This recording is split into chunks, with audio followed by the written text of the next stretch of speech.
What's up, everybody? Welcome back to Web3 DJs. I'm your host, Sticky Finger Jones. Got my co-host Hofstra, and we've got one of our favorite people in the space, the only man that we know to sell out a project on both Ethereum and Solana, Mr. Alan Reyes. Alan, the NFT guy. Thanks again for coming on. Before we get into it, remember, if you enjoy this content, the number one thing you can do is tell a friend about it. Really, anybody who's tuning in right now, go tell your mom, your dad, your aunt, your uncle, your brother, your sister, your dog, your parakeet. Go tell somebody else about the show, because sitting here watching it alone, that ain't the life. Otherwise, the best thing you can do is subscribe on YouTube, comment, check us out on Twitter, and make sure you check out Alan Reyes as well. We'll have all of his information in the description. So let's get right into it, man. Crazy week in crypto again. Sharing my screen here. It looks like Ethereum is down 3.9% in the last 24 hours, but up 4.25% in the last 7 days. So it's about $1,098 right now as we speak. And since we have our special guest here from the Solana Slumdogs, got to go ahead and call out what's going on with Solana as well. We've got Solana at $33.81. It's down 4.16% over the last 24 hours and up 1.29%, or excuse me, down 1.29% over the last 7 days. So, like you said, everything that we're hearing right now seems like we may be getting another dip. What are y'all's thoughts on this? I hope so, because then I'll buy more. There you go. That's a Do you great. guys know what the Solana high was at one point? Yeah, it was like 250. Yeah, it was like 160 or something. It's up there. It's like close to almost half of 200. So, Alan, have you bought any crypto in the last week, 2 weeks? No, so I haven't actually. I had some of the money that I had recently in crypto, I was holding it, but I was kind of like telling the signs of like noticing a downtrend if just by holding. And so for the last like maybe 2 months, I was selling off most of my NFTs, even if they were. It depends on what they were, but if they were just ones I was trying to like flip, I was letting them go because I was kind of noticing that there was been a smaller detrend and just to see where the space was headed. But I haven't. I actually bought some NFTs earlier today, but most of my money has been going into developing that marketplace that I got coming up. So I'm kind of tied up on that, but just like flipping some NFTs and just watching it. Nice, man. Yeah, tell us about the marketplace. How is that going?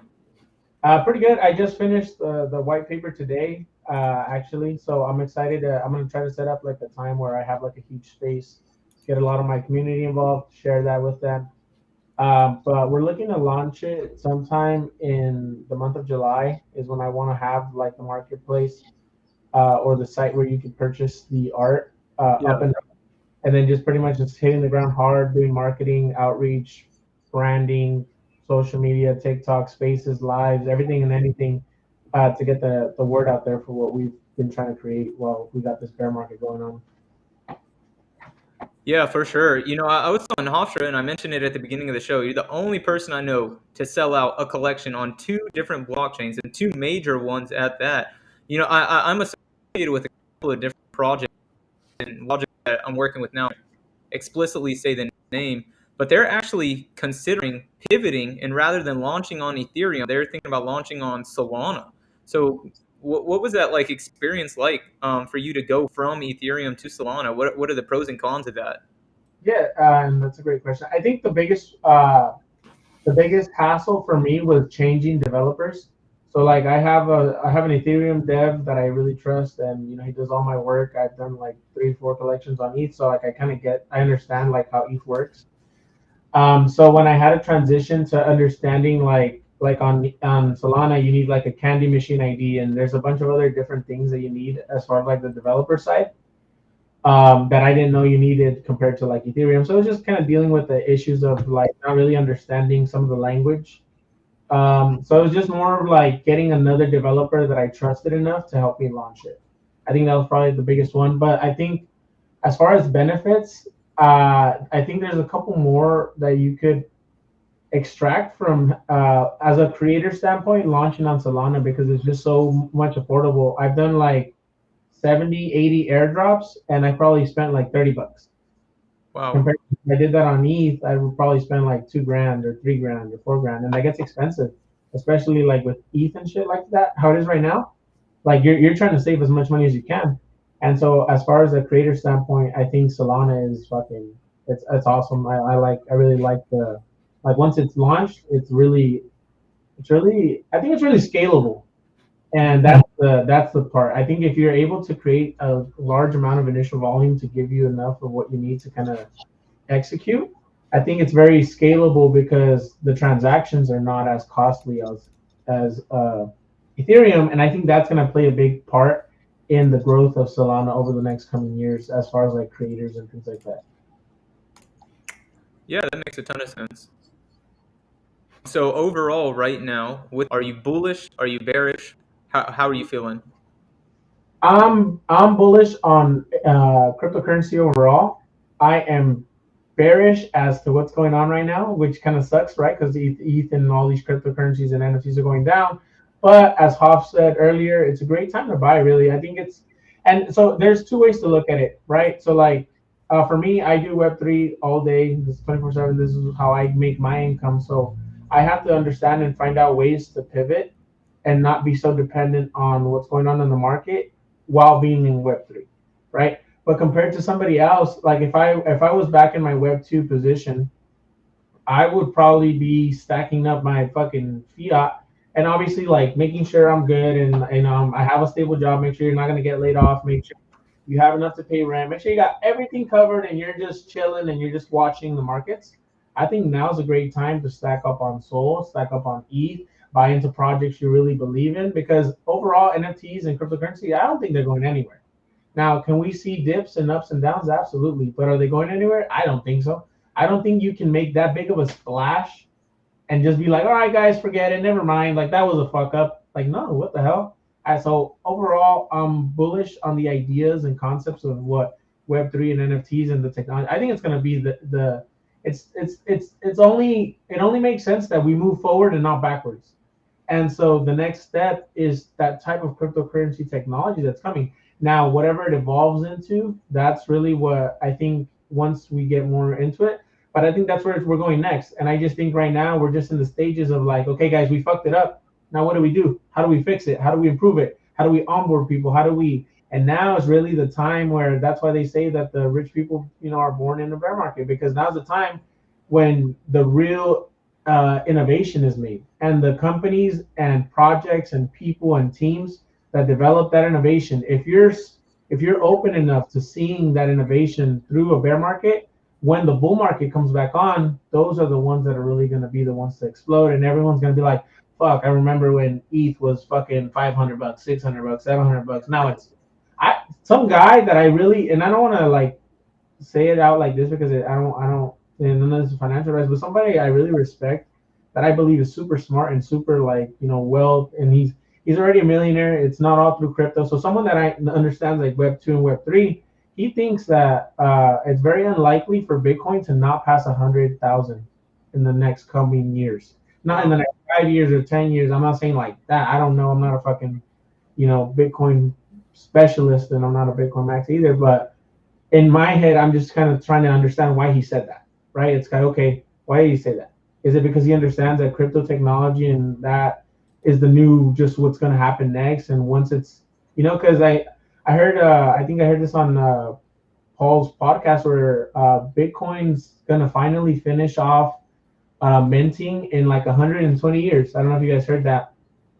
That way it keeps like inflation in control, and it's not just taking out all the Bitcoin. So it's gonna take. So it gets progressively harder for miners to mine the Bitcoin. I didn't know that, and I just feel like that type of like ingenuity and genius. That's just some shit that's like no way.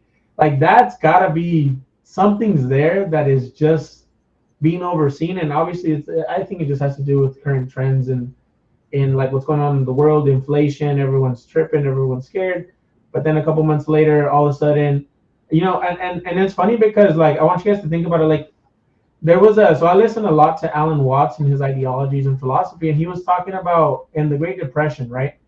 There was a time frame where there was a boom. Wasn't there a boom in like the 20s? I think the Roaring 20s is what they call it, right? 20s, 29s when I hit the fan. Money, everyone's doing great. The stock market, everything's hitting, right? Then all of a sudden, I think 1929, and I'm not that good at history, but I'm kind of trying to get the close dates. You have the time where the Great Depression came, and all of a sudden everything's like, wait, never mind, we're not doing great, we're doing terrible. And then it's like you have the same amount of workers, you have the same amount of resources, you have the same amount of supply, you have the same amount of people. It's just a mindset and a shift. It's just like, okay, think about it. Like, what changes? Don't we have the same amount of material we had yesterday when we were 30 days ago? Everything was good. Well, I mean, it wasn't good, but like we were chilling, right? And all of a sudden, everyone's on. And so I think it's like it's just stages that we go through, and you can see it all throughout history. And I think that's what we're going through right now. Well, so here's a similarity to that time, right? People were over leveraged. People were speculating. There was not regulation. The SEC wasn't in, so you can manipulate the markets. And that's what happened. And when they did a run on the bank and people freaked out, it basically took the whole house of cards down. And so you're seeing this right now in the crypto markets. Like these people are getting liquidated because these big institutional investors allowed them to trade on leverage. And then when their positions got called, what did they have? So they just took their money back, and they're not in business. And there's big people doing this right now. So there's two ways to look at that. People are allowing it maybe because they want to scoop those assets up on the cheap. Like if you had enough money and you tank the housing market, you can go and pick up houses on the cheap, right? Or companies. But I think what's going to happen right now, and I've been hearing this a lot, is consolidation. You're going to see consolidation in crypto, and you're going to see it in NFTs. Because at a certain point, the whole market, I feel, is overvalued. Does it make sense to have a JPEG? All of these JPEGs hit 100 million valuations in 3 months. Like if you compare that to like a traditional market and traditional business, how often does that happen where all of a sudden it's like this company's been out for 3 months and it's worth $100 million? Does that even make sense? And now there's 100 of these? Right. So I think what we're experiencing is natural, and I think it's going to flesh out what the real value is of these things. And it might take some time, but as you get mass adoption and more people coming in the space, I think the average person is going to look at this and take a look at the market cap and go, okay, these pictures, and if you take all of them, you add them, like, what are they worth? Is it really worth that? I don't know. But in the first year it was, because there was nothing to base it off of. It's not like you've got 30 years of data and, market caps and sizes and, stuff that you can compare. So of course it's all speculation. Of course it's high. Of course it's, WAGMI vibes and everything's going to be great. But, that's the other thing that like I definitely want to call out is people are attempting to say, well, based on XYZ and trying to read the Ethereum chart and say it's going to do this, that, or the other. It's like Ethereum has had one cycle. So we really can't use any sort of chart or traditional chart patterns or anything like that to attempt to predict what's going on. And Hofstra, I also wanted to call it out. You're not going to get away with this. Put you back on the big screen. You rocking the full send right now? Yeah, I got the full send. Okay, I see you. #1 podcast, I think, on the planet. So yeah, that's some great inspiration. But yeah, anyways, one of the things that I'm pretty bullish on, especially speaking of full send and their brand and that sort of thing, is big companies are still coming into the metaverse with logos. They are attempting to make it so that you can kind of visualize a project in the metaverse before you bring it home and before you do it. We saw it with Lacoste, whatever they're doing. And most recently, look at this. Gucci files trademarks to enter the metaverse. Jeff Pratt breaks down Gucci filing multiple NFT and metaverse-related trademarks. Wow. I mean, that's pretty bullish. Now let's take this a step further, and no offense to Gucci here. Louis Vuitton filed 4 trademark applications indicating plans for NFT, virtual goods, digital collectibles, and NFT, virtual good, and digital collectible marketplaces. On top of that, they filed the trademark for financial services related to NFTs digital goods and digital collectibles. I mean, this is huge. If this is not bullish, then I guess I don't know what is. Yeah, like all you had to do is go to NFT NYC and see the amount of legitimate businesses and CEOs from like movie studios, clothing brands, like compared to when we were there last year, it was like 5 times larger, and the amount of legitimate business that was sponsoring these events was insane. It didn't feel like you're in a bull market. It was like, oh my gosh, like, are we missing something? Because this seems like everybody's trying to figure out what's going on and how can they get in it, not, oh my gosh, let's run. So when you're talking about being bullish, I'm so bullish on NFTs, but it's like tread lightly, because I don't know that you're going to see things pop off like they were last year. I think people are going to be a little bit more reluctant to spend money, especially if you're trying to decide, do I have the money to buy gas and food, because all of those have gone up, or do I put this in a risky asset like NFTs, right? So until that starts to get better and people have a little bit more disposable income and the economy straightens out, I don't think that you're going to see a huge spike. But when it pops off, I think it's going to pop off quick again, because there's going to be a second rush. And I we'll see how things develop, but it's an interesting time to be in the NFTs, man. I love it. I think it's awesome. Yeah, I think one of the things that I think also happens sometimes is when people, like, the narrative goes to like everyone's panicking and we're all kind of like, okay, maybe we shouldn't be in NFTs, and then all of a sudden, like, you have these big companies that obviously, hopefully a lot of them are already liquid, but you're like, okay, we're gonna get set up, so by the time this thing blows up, we're there. And then for the people that got out, it's like, oh wait, never mind. But then the people that left, it's now 10 times harder to get back in because of how rapid it expands.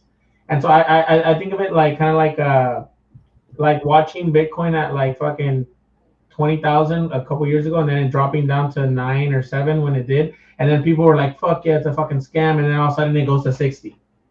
I think that's what's the trend that usually ends up happening. But I would agree with Hofstra. It's kind of like the tread lightly. That's why it's kind of like, don't overextend yourself. Take care of your bills, make sure you got your job, do whatever you got to do. But if you're not doing that, then just really watching, because I think it's a great time for. The Doodles just announced Pharrell as their CEO. Oh no, not CEO. Is it was CFO or what was he? Creative director. Creative director, and that's big, because that's. And then Eminem with the Snoop Dogg video, like, it's still gonna be here, and it just has to be developed and evolved into whatever's next. But what I really do wanna I like how you were saying that at the beginning there wasn't really much to compare it to, and there wasn't really like a lot of it was Data. more speculative, so that's why there was a lot more games going on, because there was nothing really to base it to, but people were just excited about it. And I think that for me tells me, like, okay, whenever you notice that this is the same trend that's going on, notice when to get out.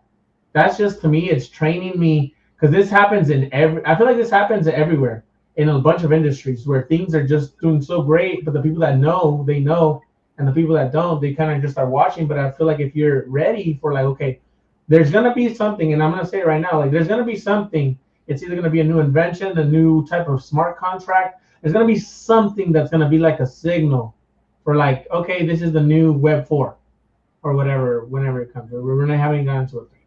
But that to me is like, okay, get it when you can, when it's there, and also don't be overextended, so that when it might crash again, because this thing still has to be developed to the next level, and knowing when to get out when I need to. So I think it's kind of like, I feel like if you stay, you'll make it long term, and if you leave, you just won't ever have that fucking, even if you get wrecked, like, you just won't have that tenacity and that perseverance to figure it out, and that's what's your downfall, I think. It's harder right now though, because, like, 6 months, 8 months ago, you're getting big gains. You're getting 100, 50, 20, 10x returns.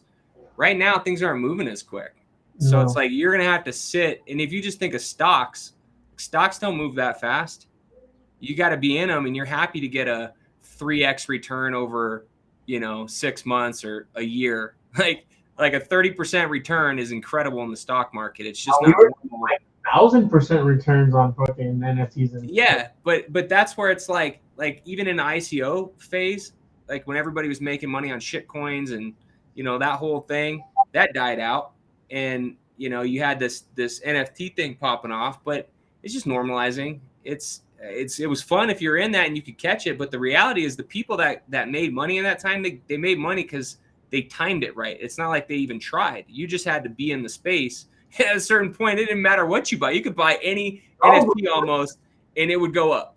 No, 100%. There was a time where we did 10 calls and 8 of them hit. And I was like, damn, I'm either really good at this or I fucking mastered NFTs. And now the last 3 I bought have fucking gone down. And I'm like, what am I doing? I thought I knew what to do.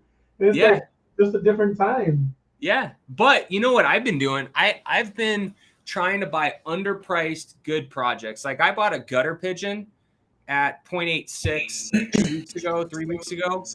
And then some news came out. It's at 1.25 right now. So I could exit it and be cool, right? But all I'm trying to do is just double, get out of a position. Okay, what else is underpriced that's got room to move, that they're not talking about, but we know is that they're active in, where my money is going to be safe, and then maybe move it over there. Or maybe I just wait to see if it goes back down, because in this space, things move on news and speculation. Like I was trying to figure out, well, why did gutters just jump, right? Well, it was because they came out with something saying that you can upgrade your clone, and then people are like, oh, we're in the third quarter now, and there was no real reason. It was like the guy that was in the project tweeted something about like a DNA strand, and then all of a sudden like the community hyped and everyone got in. But like what you're gonna see is maybe like a day or two, and then that hype's gonna fall off. And if there's no new news, people are gonna exit and it's gonna come back down. So then I'll try to buy again here and then get in and out of projects I'm kind of following that I think have that. I bought a Deadfellas, and the reason I bought a Deadfellas is because I've seen it now go from 1 to like 1.75, 1 to 2. It's done the same thing over and over. So I'm betting on the likelihood of that happening again. And all that really needs to happen is some news event or some partnership or something, and you'll get a half ETH jump. It's not going to be a 3x or a 5x, but you can get in and out. So I'm trying to just stack up. So then I have, maybe, 5, 10 ETH that I'm going to try to buy good projects that I'm like, I'm on the house money. I think I'm okay here, but that's at least. Yeah. So speaking of stacking up, I want to share this with you guys, and I wanted to actually ask you about this, Hofstra. So I found this tweet earlier today, and I shared it with some of my homies. It says 73 days ago, this gentleman named Ryan Carson bought this Moonbird for 69.49 ETH. That was $212,000 at the time. Okay. He just sold it today for 143.69 ETH, but at $160,000. This just said it's a master class in how to stack ETH while also booking a tax. Isn't that crazy that he more than doubled the Ethereum, but still took over a $60,000 loss? That's slick, man. That is such a good trade, especially if you're long on ETH. You just doubled your ETH stack and took a loss. So if you just wait and it goes back up to 4,000, you just crushed. That's awesome. Yeah, that is a big if, right? And the other opportunity is always like, what could you do with that money in the long run? But yeah, I definitely agree that is definite. If you're one ETH is one ETH. Right. Sure, absolutely. And I've even seen people say during this market, I've turned off on OpenSea the US dollar comparison because they no longer want to think like that, especially in a bear market. They just want to look at things as ETH. ETH is ETH. So yeah, it's definitely a really interesting proposition. There's a lot of... No, sorry, I was going to say there's a lot of other projects like that, even on like Bored Apes and Moonbirds just in general. You can buy them about what you were buying them for, 3 months ago. Like the ETH price hasn't changed, but the US dollar price is the equivalent of what, you could have bought them. So like there's a lot of opportunities if you're just looking at US dollar, like, hey, if it's 17,000, I can buy it at 17,000 when it's, not that long ago was double that. But people like it's interesting to look at NFTs in a US dollar comparison, because for a long time you didn't, you know, and now it's like you're starting to compare US dollar numbers to the value of these things. Yeah, so let me ask you guys this, because Hofstra, you brought up a point just a minute ago about how you were looking for good projects that you think are undervalued. In my opinion, right now in the space, a lot of like the value proposition of projects is kind of the same. In real life events, I'm gonna give you some merch, and we're a sick community. I mean, how do you two define good projects? I think Yeah, go for it. I think it. So it's funny because like so for me like I'm a project creator and you know Right. and I have my stuff. It depends on what you're thinking, right? So like I'll give an example. If I buy into a project because I want to flip it and it gets to my goal that I want to flip, I'll just be like, that's a great project, right? Because it got me to my goal that I wanted to flip. But as soon as the project goes down, most people think, oh, it's a shitty project, right? Because they didn't triple X our money as we wanted to, right? I think I think what defines a good project, and it depends because I'm not solely counting it on like profits that you make for holding a project, but I think if it adds value to your life, whether it's financially, mentally, spiritually, community, a group of people that help you level up, right? Because I think these are really just I look a lot of these as like networking opportunities, right?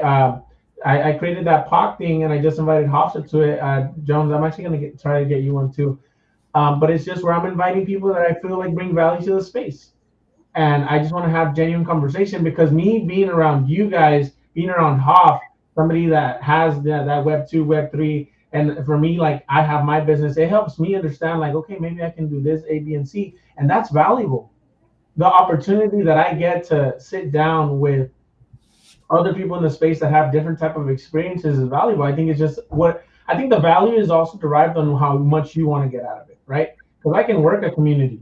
I can if dude, a lot of celebrities are in these communities, a lot of millionaires, a lot of wealthy and connected and you know skillful, and there's a bunch of people. So that to someone I could reach out to someone in a project that knows somebody that I need to connect to, and then all of a sudden I land a Web 2 million dollar deal because I spoke to this person that connected me to that person. That's value. And people go to events in Web 2 and spend thousands of dollars to get the same thing.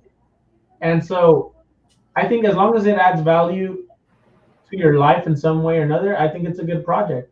But that's it's a lot of it's up to you, right? Because someone might go into my community and be like, "What is this? I don't care." But they don't see that I come into spaces and talk about like Web3 and its future and its growth. Someone might look at that and be like, "That's value to me." There's a creator that's not only in Web3, but he's also out here teaching, educating, informing, entertaining. That's valuable to me, right? And so I think it depends, but for me, it's like as long as it brings value to your life in one way or another, and you see that, you'd rather lose $100 than not be in this community, then that's value. So yeah, no, I agree with everything that you just said, and I've actually had a lot of conversations recently with like the back alley group that I'm in about this. Like, what am I actually buying, right? When I own an NFT, technically, I don't like. Am I an investor? I don't know. I don't experience the upside of the profit, right? Usually the creators and the founders are the ones that make money, but I can make money if the project goes up. So there's value there. And so if people believe that this is valuable or to your point, want to be in this group of people, it's almost like I look at it more of like a membership club, and it can be a couple of things. Like if you look at, I've known some people on Twitter when they started that had like no followers, right? They're over 10,000 followers simply because they've been active in a community, and that community has supported them. I've also seen people spawn off and create their own projects, and the people that like back them basically were the people that they met in these communities. So it's helped them kind of start a new life as maybe an artist. We heard that from the Bushido Apes guy. He was in the Bored Apes, and then he started one, and now he's a full-time artist. From a restaurant operator to an artist. Yeah.